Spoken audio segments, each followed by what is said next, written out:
and high level language.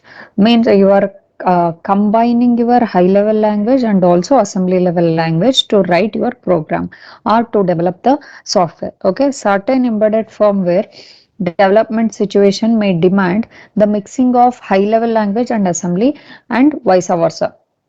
It may go for uh, assembly level language and high level language. You can combine. High level language and assembly language are usually mixed in three ways. One is mixed assembly language with high level language, mixed high level language with assembly language, and inline assembly programming. Mixed assembly and high level language means you have a high level language as a main program, but you are mixing some part of the program as an assembly language. If I am going for the mixed high level language with assembly language, main assembly language is there, you will be mixing the high level language in between. And inline assembly programming is assembly programming will be going on in between. Wherever you want, you can inline the assembly program inside the main program. Okay, one by one we'll see. Assembly routines are mixed with C in situations where the entire program is written in C and cross compiler is used, do not have a built-in support for implementing certain features like interrupt service routine function. See, in C programming, as we know that it is a high level language, it doesn't have the interpretation of the interrupt service routine or interrupt implementation, interrupt input taking. All those things won't be there. For that reason, whenever you are writing the C program, in that if you want to include the interrupt services, then you need to have a assembly level language.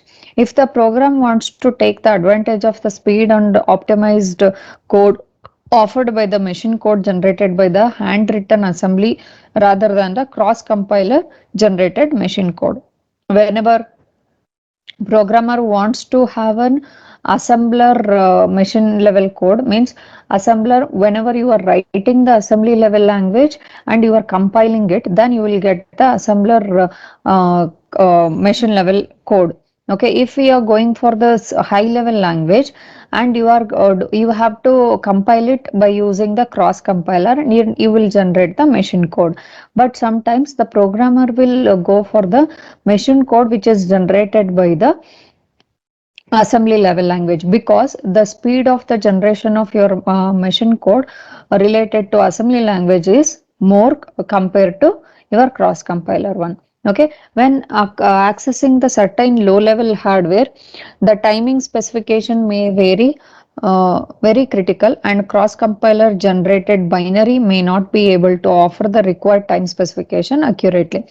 If I am going for the cross compiler, whenever you are generating the binary results or machine code, it may take a much time compared to your assembly level language. For that reason, you have to go for the high assembly level language whenever we are communicating related to low level hardware when time constraints are verified. Okay, writing the hardware or peripheral access routine in process or controller specific assembly language and invoking it from C is the most advised method to handle such situation.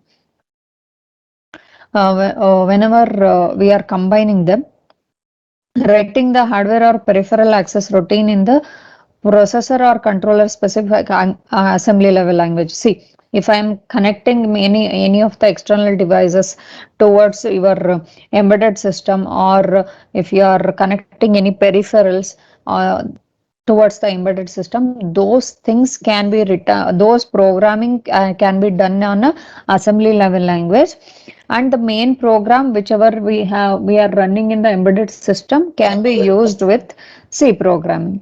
Okay, and mixing C and assembly is little complicated. The programmer must be aware of how parameters are passed from the C routine to assembly and values are returned from the assembly routine to C, and how assembly routine is invoked from the C code. All those things you should know whenever you are combining C and assembly programs. Always you should know what all the parameters you have to shift from your C program towards the assembly program, and what all the values are present in your assembly language, how it can be returned to C, and assembly routine is invoked from the C code. All those things you should know whenever you are combining the C and assembly code.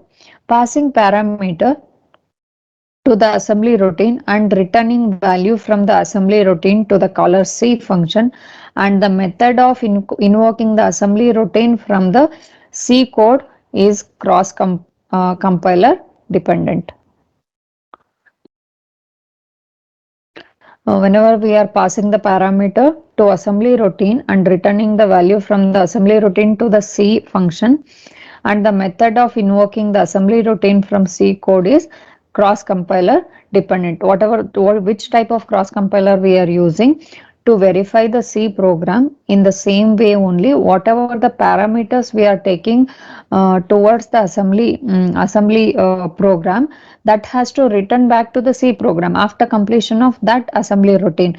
That's why what all these invoking functions are there, that you can do it using the cross compiler function. Okay. Consider an example of Keil C51 cross compiler for 8051 controller. The step for mixing assembly code with C are writing a simple function in C that passes parameters and returns value the way you want your assembly routine to. Okay, first you have to, whenever we are combining the assembly code with the C, first you have to write the simple function in C, and parameters can be passed and returned to the assembly routine. Okay, and use the src directive, that is pragma src, at the top of the file, so that the C compiler generates the .src file instead of an .obj file. If you are writing the program in main program in the C, that is an source file has to be generated whenever the C compiling function is running. That's why src file has to be generated. For that reason, you have to include one top file, that is hash pragma src. Whenever you are doing the compiling or cross compiling, you will generate the .src file instead of .obj file.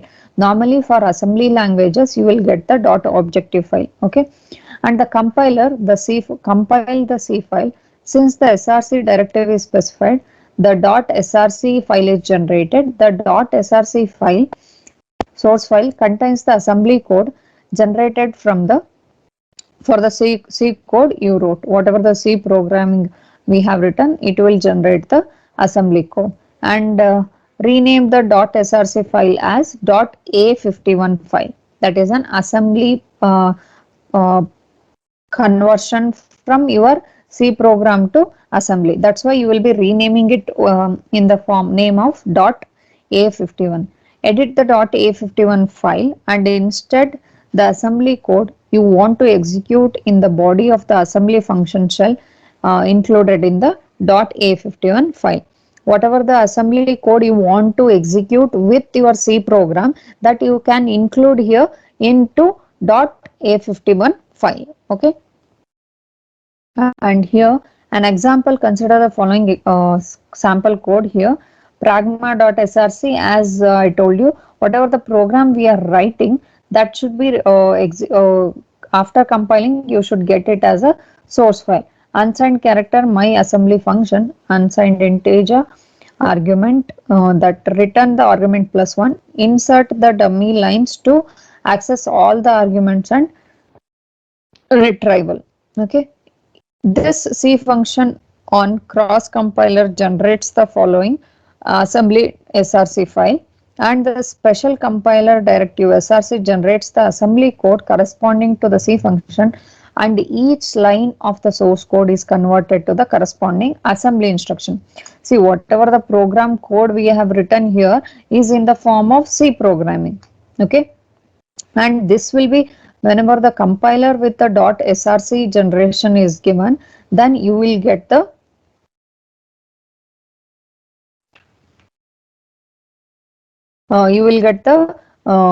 assembly code. Okay, assembly instructions will be generated. Then next is mixing the code written in a high level language like C and assembly language in useful in following scenarios. What all the scenarios will be there and where you can combine these two type of programming, all those things you will see. The source code is already available in the assembly language, and the routine written in the high level language like C indeed to be included to the existing code. Already you have a source code, but whatever the other extensions we want, that we have already written in the C programming. At that time also you can do the combining of C and high assembly level language. The entire source code is planned in assembly code for the various reasons like optimized code, optimal performance, efficient code memory utilization, and proven expertise in handling the assembly, etc. But some portions of the code may be very difficult and tedious to code in assembly. As I told you, whatever the program if program you are using, if I am taking the C programming, in one line only you can uh, do so many functions. But if I am taking converting that one line from C programming to assembly level language, it will take more than 6 lines. That's why it will be very difficult to write the different functions in one line. That will become very difficult and tedious in the coding in assembly level language. That part you can write it in the C language. For example, 16-bit multiplication division in 80051 assembly language, you can write it and combine it with the C programming. To include the built-in library function written in C language provided by the cross compiler. For example, built-in graphics library function and string operation supported by C. See, whenever I am writing the program in the assembly level language, but you will be including the libraries. Many libraries are written in the C language. Whenever you are calling those header files or library files, then you always need the combination of assembly and C language. Okay. Most often, the functions written in C use parameters passing to the function and return values to the calling function. Parameters are passed to the function and values are returned from the function using CPU register and stack memory and fixed memory. Its implementation is cross compiler dependent, and it varies across the cross compilers. It will always varies across the cross compilers. Consider an example of Keil C51 cross compiler. C51 allows passing of maximum of 3 arguments within through general purpose registers like R2 to R7. You can pass a maximum of 3 arguments or 3 information between these many number of registers. If the 3 arguments are character variables and they are passed to the function using the register R7, R6 and R5 respectively. If the parameters are int values, they are passed using the register pairs, that is R7, R6, R5, R4 and R3, R2. If I am transferring the integer values.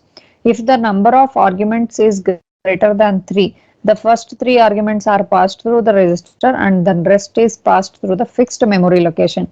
See, if I am taking the minimum amount of 3 variables to be transmitted from your C programming to assembly level language or assembly level language to the C programming, you can use the transmission through the registers like R7, R6 and R5, or else if you are using the integer values, then R6 and R7 combination, R5 and R5 combination and R3 and R2 combinations of registers are used to transmit the integer values. Okay.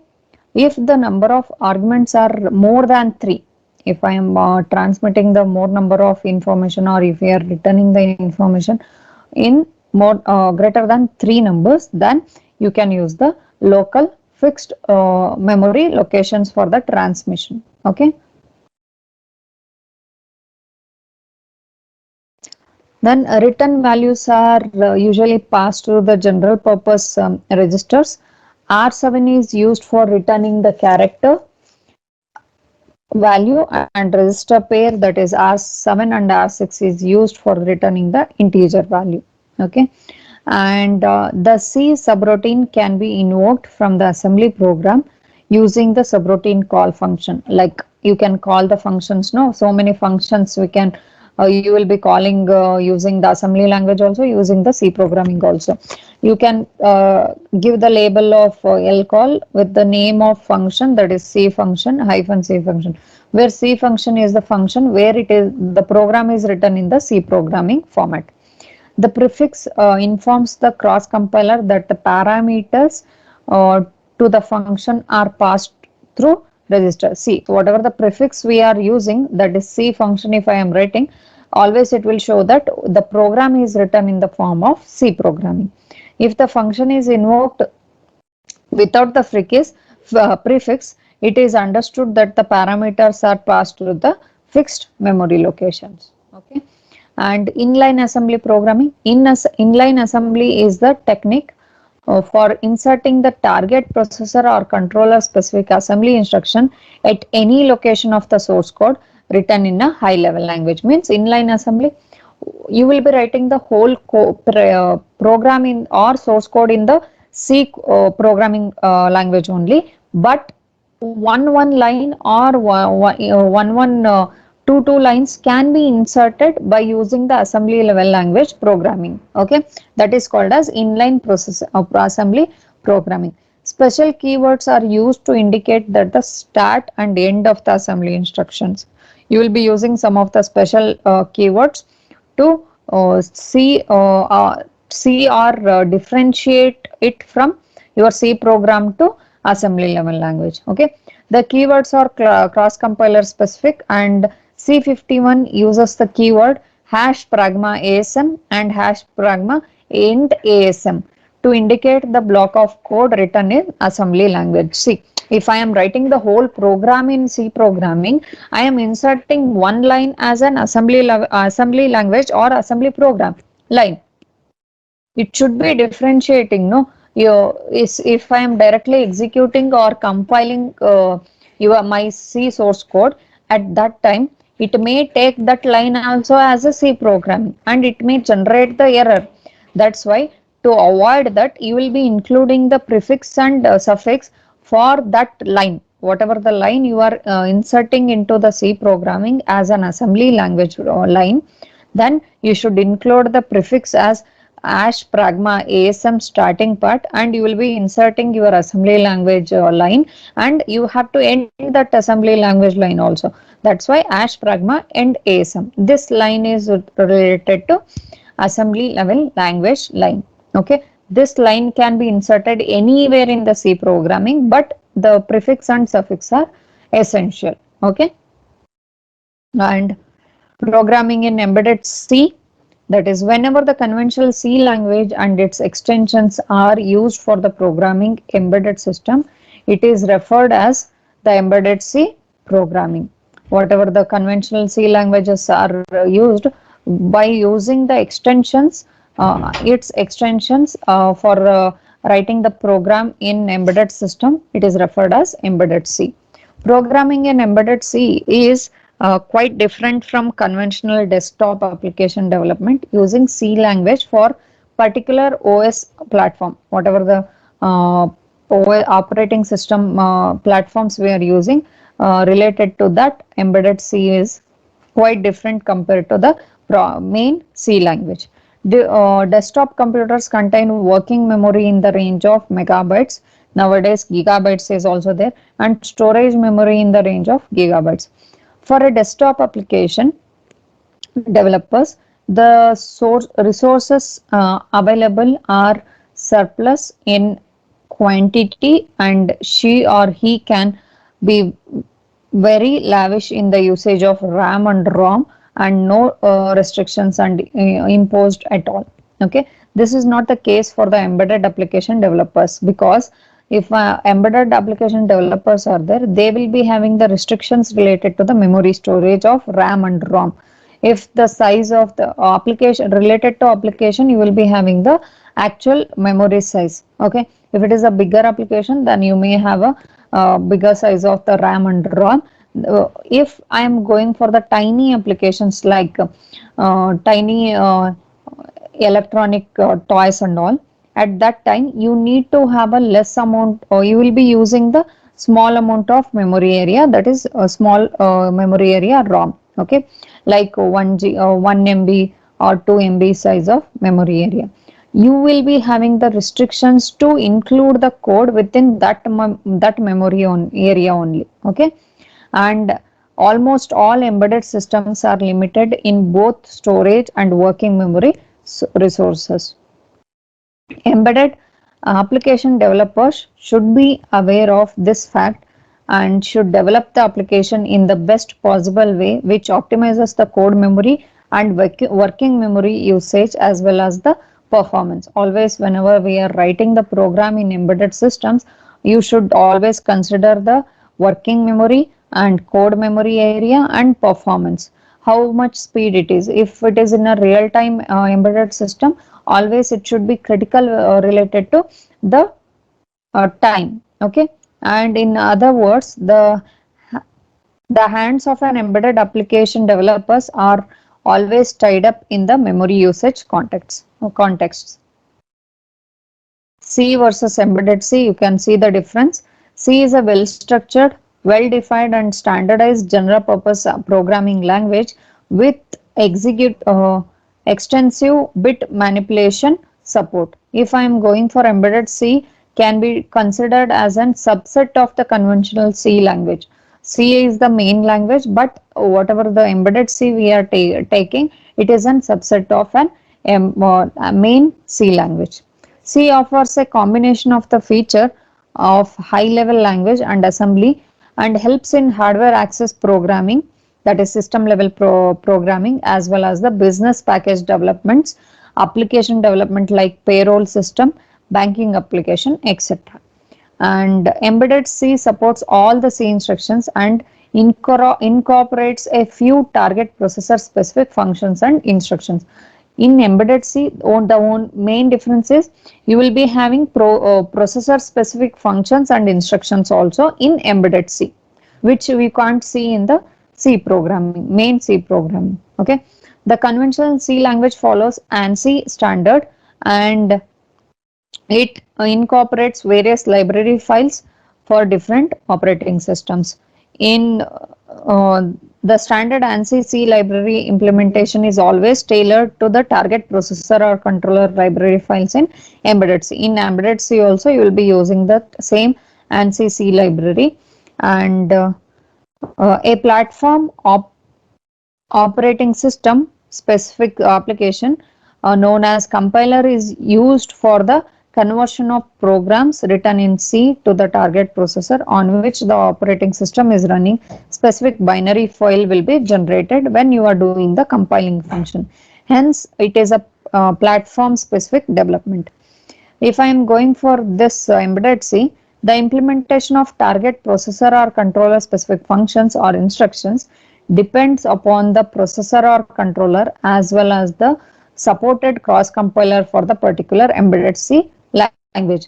C language will be using the main compiler, but embedded C will be using the cross compiler, because you can tell that embedded C is the combination of your assembly and main C program.